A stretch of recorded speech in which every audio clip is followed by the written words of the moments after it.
Et bonjour chers confrères, chères consoeurs. Dans cette vidéo, nous allons aborder ensemble les critères de sélection d'une sonde échographique et quel type il existe sur le marché de l'échographie abdominale vétérinaire. À l'issue de cette vidéo, vous pourrez en toute aisance savoir quel type de sonde est faite pour votre pratique généraliste en fonction de vos spécialisations. NAC, ophtalmo, cardiologie, échocardiographie, échographie abdominale de grands chiens ou de petits chiens. J'espère que vous êtes prêts. C'est parti! Alors je vous propose tout de suite de venir sur mon écran pour vous présenter cette formation. Toujours sous forme de question, une sonde de 4,5 MHz permet-il d'observer un tissu plus en profondeur qu'une sonde de 7,5 MHz? Je vous laisse quelques instants pour réfléchir.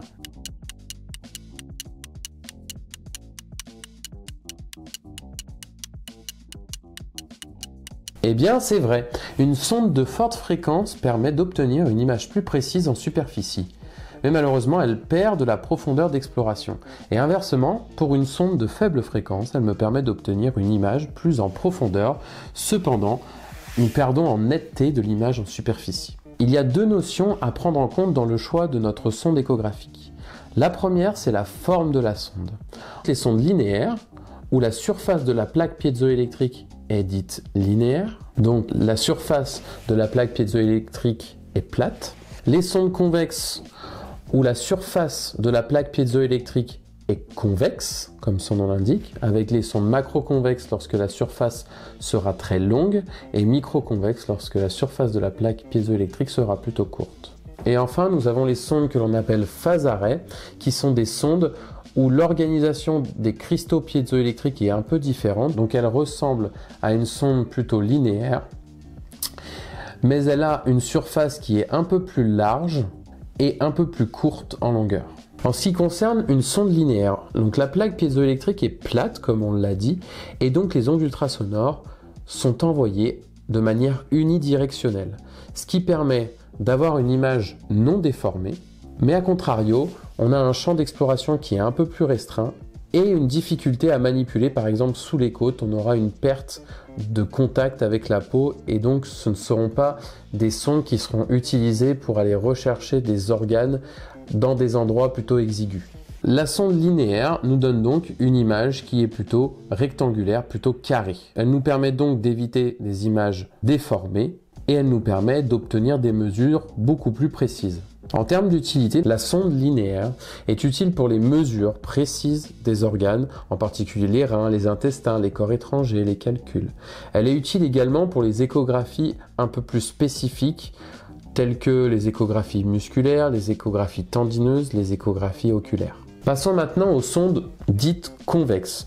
Donc comme on l'a dit, la plaque piézoélectrique est convexe, ce qui permet d'envoyer des ondes ultrasonores dans plusieurs directions, comme ceci. Cela permet d'augmenter le champ d'exploration échographique. Toutefois, cela déforme un petit peu l'image et nous donne des mesures un tout petit peu moins précises au millimètre près. Donc voici une image échographique obtenue par sonde convexe. Donc le champ d'exploration est beaucoup plus large. On a une sorte de pyramide d'exploration échographique. Cela nous permet d'obtenir une image un peu plus large avec un champ d'exploration beaucoup plus profond, beaucoup plus large, afin d'obtenir des comparaisons entre différents organes. Donc comme on l'a dit, vous avez deux types de sondes convexes, les sondes macroconvexes avec une plaque piézoélectrique qui est beaucoup plus longue, contrairement à la sonde microconvexe où la plaque piézoélectrique est beaucoup plus courte. Alors en ce qui concerne la sonde macroconvexe, nous avons un champ d'exploration qui est très large. Le problème, comme pour la sonde linéaire, elle peut être parfois difficile à manipuler, notamment quand on va aller sous l'hypocon, sous les côtes, ou qu'on veut aller explorer des organes qui sont un peu cachés, les surrénales, les lymphatiques, etc. Par contre, elle a un champ d'exploration qui est le plus large possible. Et ensuite, vous avez les sondes microconvexes qui, elles, sont beaucoup plus faciles à manipuler, notamment sous les côtes, entre les côtes aussi, quand on a par exemple, le rein droit, quand il est difficile à obtenir sur des chiens qui sont très levrettés, on peut envisager d'utiliser une sonde microconvexe. Et le champ d'exploration est un tout petit peu plus faible. Donc l'utilité pour les sondes macroconvexes, elle est assez utile pour tout ce qui est grands animaux. Donc les grands chiens, les chevaux, les bovins. Et les sondes microconvexes sont plutôt utilisées sur les petits animaux comme le chat, le chien, le lapin, tous les nouveaux animaux de compagnie. On utilise des sondes plutôt microconvexes. Et enfin, la sonde sectorielle ou la sonde phase-arrêt, c'est une sonde qui est plate et où les cristaux piézoélectriques sont organisés de manière circulaire, ce qui permet d'envoyer de manière multidirectionnelle les ondes ultrasonores. Cela permet d'avoir un champ d'exploration plus large, mais avec une sonde plate. Et cela nous permet de passer entre les côtes. Comme on l'a dit, l'avantage de la sonde plate, c'est qu'elle nous permet d'éviter de déformer les organes et donc d'obtenir des mesures précises. C'est pourquoi c'est la sonde qui est utilisée en échocardiographie, car elle est suffisamment petite pour passer entre les côtes, donc très maniable, et en plus, elle nous permet d'obtenir des mesures précises et reproductibles. Donc voici une image qui a été réalisée à l'aide d'une sonde sectorielle. Donc nous sommes sur une échocardiographie de chien et on observe une pyramide d'exploration avec une surface initiale plutôt plate. Maintenant passons au deuxième critère de sélection d'une sonde échographique, la fréquence. Il existe des sondes de basse fréquence entre 2 et 6 MHz, des sondes de fréquence intermédiaire et des sondes de haute fréquence allant jusqu'à 18 MHz. Comme vous pouvez le voir sur les différents graphiques, la fréquence varie en fonction de la sonde qui est choisie. Repartons sur nos principes physiques. Vous avez une onde ultrasonore qui est envoyée par la sonde échographique. Au niveau d'une interface acoustique, entre deux tissus d'impédance acoustique différentes, l'onde ultrasonore va perdre en amplitude car elle va se diviser en une onde ultrasonore transmise et une onde ultrasonore réfléchie. L'onde ultrasonore transmise va avoir une certaine amplitude et l'onde ultrasonore réfléchie va avoir une certaine amplitude. En ce qui concerne les sondes de basse fréquence, l'onde ultrasonore sera beaucoup plus difficile à réfléchir. Donc comme on peut le voir sur ce schéma, nous avons une sonde échographique qui envoie ici une onde de basse fréquence avec la même amplitude que précédemment, eh bien on se rend compte que l'amplitude de l'onde qui a été transmise est beaucoup plus importante que l'amplitude de l'onde qui a été réfléchie.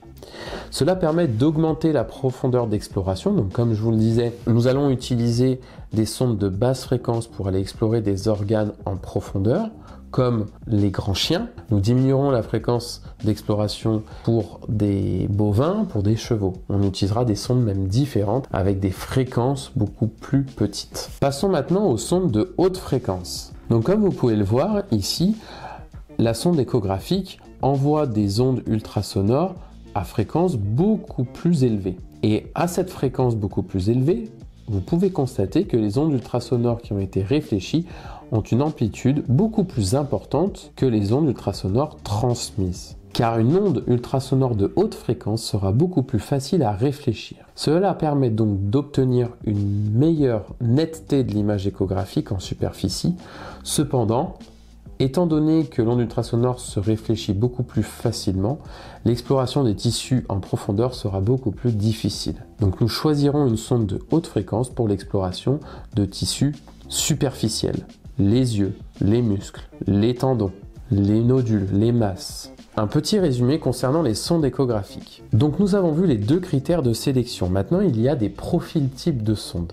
Les sondes macroconvexes sont des sondes avec un profil entre 2 et 6 MHz. Ce sont des sondes de basse fréquence car elles nous permettent d'augmenter le champ d'exploration, notamment sur les grands animaux comme les grands chiens. Les sondes microconvexes, quant à elles, ont une fréquence un petit peu plus élevée car elles vont être utilisées pour les petits animaux, les petits chiens, les chats, les nacs.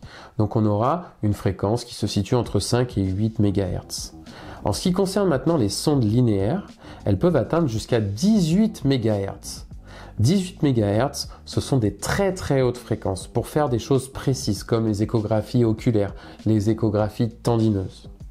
Et enfin, les sondes phase-arrêt, eh bien, elles vont varier en fonction de la taille de l'animal. Et nous pourrons, sur ces sondes-là, modifier la fréquence de cette même sonde. Certaines sondes ont la capacité en elles-mêmes de modifier la fréquence, c'est-à-dire que l'échographe peut demander à la sonde d'envoyer une onde de telle fréquence ou de telle fréquence. Généralement, elles ont un champ de fréquence applicable. Un petit conseil que je peux vous donner pour démarrer dans l'échographie abdominale, commencez par des petits animaux et commencez donc avec une sonde micro-convexe. C'est la sonde la plus polyvalente pour moi, c'est celle que j'utilise tout le temps car elle me permet de réaliser une échographie abdominale de NAC et elle me permet également d'aller observer des abdomens de grands chiens.